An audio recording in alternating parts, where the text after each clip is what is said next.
Okay, mga kamukil, no? Yan, magandang hapon. So ngayon mga kamukil, ipapaabot naman natin video is kung ano-ano yung mga kailangan natin na mga materials upang makapag-install ng spandrel, no? Ibig sabihin mga kamukil, kapag usapang spandrel, nasa ceiling natin siya ikakabit. Kaya yung ginagawa natin pang ceiling. Ang spandrel po ay uri ng kisame na metal, no? O plain sheet, gawa sa plain sheet, no? So papakita natin mga kamukil yung aming natrabaho dito. At ipapaabot ko sa inyo kung ano yung mga materials na kailangan yung bilhin upang magawa nyo tong ganitong klaseng ceiling. Right, okay, bali ito yung tinatrabaho namin mga kamukil. Kahapon to namin natrabaho dahil kanina napapansin nyo nagwuwuling kami. Mamaya sisilipin natin sa labas yung forma nya. So ito yung sinasabi ko sa inyo mga kamukil na spandrel, no? Dapat sana pinagpatuloy namin to. May nagpatuloy dito dahil 5 lamang kami nagtatrabaho dito sa buong ano na to, itong buong bahay na to. 5 tao lang kami. So yung trabaho namin dito siguro 1 buwan na ba o wala pa, no? So yan, ito yung sinasabi ko sa inyong spandrel, no? Yung pagkayari natin yan, no? Hanggang dito lang siya. Pagpatuloy pa yan bukas. Bali 4 4 na sa side yung lalagyan natin itong spandrel. Isa dito, yan. Tapos dun sa taas, tapos dun banda sa talikuran nitong bahay, at saka itong canopy na to. Ayan, lagyan din natin ng spandrel. So ang una nating bibilhin dito mga kamukil pag spandrel, siyempre spandrel. Order tayo ng spandrel. Gaya na sabi ko, bawat planta may kanya-kanyang lapad to. So depende na sa inyo kung ano yung magustuhan yung kulay at magustuhan yung disenyo, no? Meron sa mga planta meron silang tagdadalawang disenyo kung di ako nagkakamali. So ngayon, kapag bumili tayo ng spandrel, sama na natin yung mga moldings nya. So ano ba yung mga moldings na kailangan? Meron tayong tinatawag na G-molding. Meron tayong tinatawag na corner o angle molding, no? Madalas na tawag nito talaga wall angle, pwedeng tawagin, o corner molding o angle molding, no? Yung G-molding mga kamukil, ito yung itsura nya. Ito yung corner, ayan, o. Napapansin nyo. Sa akin mga kamukil, ang pinaka minimum na lapad nito, ito, yung may bench dito sa gilid, ayan, 2 inches kadalasan nito, no? Meron ding 1 3/4 na lapad. Pero kung napapansin nyo sa akin, sa kabila malapad siya kasi may purpose ako dito mga kamukil. So ito yung sinasabi ko sa inyo kahapon na nilagyan ko ng konting disenyo, no? Hindi po yun fascia cover yung ating nilalagay, no? Kasi kapag fascia cover, mamaya ipapakita ko sa inyo na hindi fascia cover yung ating nilalagay. Molding lang talaga, angle molding yung ginamit natin. Tapos yung forma ng G-molding mga kamukil, ganito. Dapat magkasabayan sila. Meron ding mga installer nito na ginagamit nila lahat ay G-molding lang ito, no? Pero para sa akin kasi mga kamukil, medyo mahirap, no? Tsaka matagal yung pagkatrabaho kapag lahat G-molding. So sa akin mga kamukil, sabay pantay talaga to.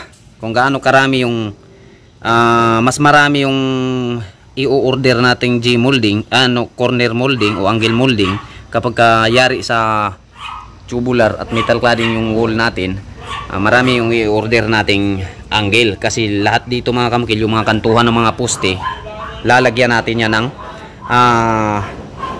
angle molding para walang makikita tubular. Tulad yan mga kamukil, yung kantuhan na yun, nalagyan ko na yan. Kapag titingnan sa harap, hindi tubular yung makikita. Ganito yung makikita nya. Ganito. Ayan. So sa pagkabit nito mga kamukil, ito meron ako dito. Akit tayo. Para sa hindi lang to mga marunong, sa mga marunong, shout out sa inyo lahat, mabuhay po kayo. So kung napapansin nyo, ito yung pagkabanat ko, diba? O pinasok ko siya dito sa ating fascia frame na 1x1 lang yung gamit natin. Tapos thick screw na yung ginamit kong panghawak sa kanya. Pati itong gutter na hahawakan itong thick screw. Pero itong gutter mga kamukil, may rivets pa to sa taas, dito nakalagay.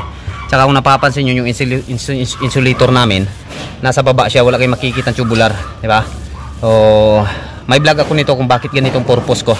Ayan, lahat po ito mga kamukil, napapansin nyo dyan, walang parli na kayong makikita.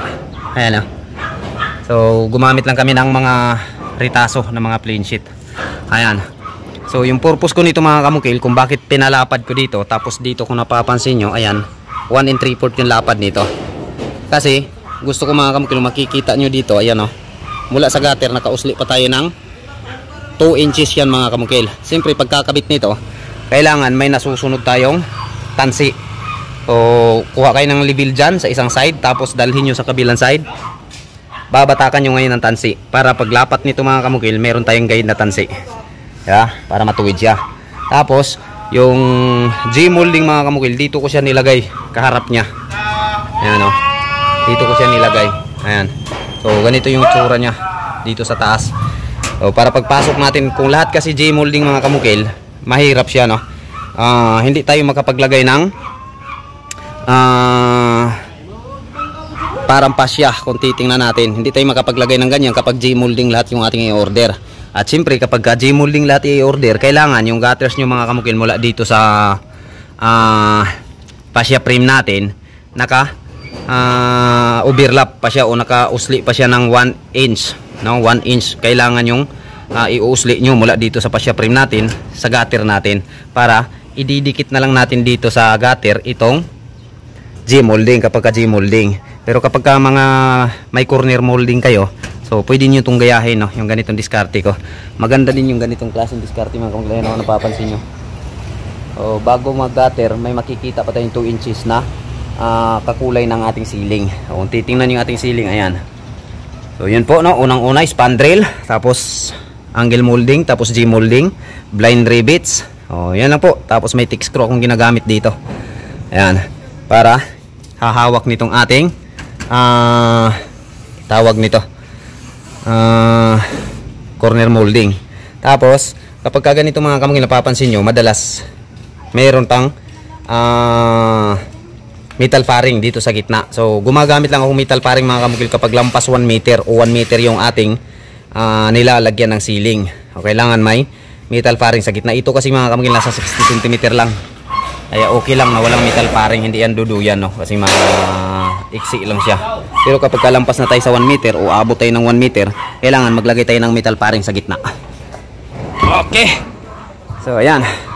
So sa nagtatanong mga kamukil, yung tawag sa kulay na to, locus mga kamukil. Locus yung tawag nito sa planta, pero sa mga painters to o para katulad sa amin, haspi-haspi pa rin yung tawag nito. Parang kahoy siyang tingnan. Metal po yan mga kamukil. Yari po yan sa plain sheet. Ayan o. Okay, so yan lang mga kamukil, yung ating papaabot na video sa lahat ng mga nagtatanong, no? Tapos pagkatapos itong project na to mga kamukil, sa susunod na linggo kasi target ko matatapos na to. Pupunta din ako sa Gubjin para trabahuin yung bahay ng magulang ko, ng parents ko doon, no? May mga materialis na doon. So sa susunod kong upload, abangan nyo, sisilipin natin yung forma na nadingdingan na siya sa labas. Okay, yung resume namin dito mga kamukil, sa January 6 pa yung resume namin. So maaga kami mag Christmas party sa trupa. Tapos pagkatapos Christmas party, uwi muna yung mga nasa malayo, taga malayo, uuwi muna sila sa kanila. Tapos January 6 kita-kits na naman kami. So yan. Bali ito mga kamukil, ito basta iisa-isahin ko na lang to kung ano yung mga materials na ginamit ko dito. Opisina kasi yung ginagawa natin dito mga kamukil, kaya kailangan maraming accent na makikita. At the same time mga kamukil, meron tayong plano na sinusunod dito. Okay, thank you mga kamukil, maraming salamat.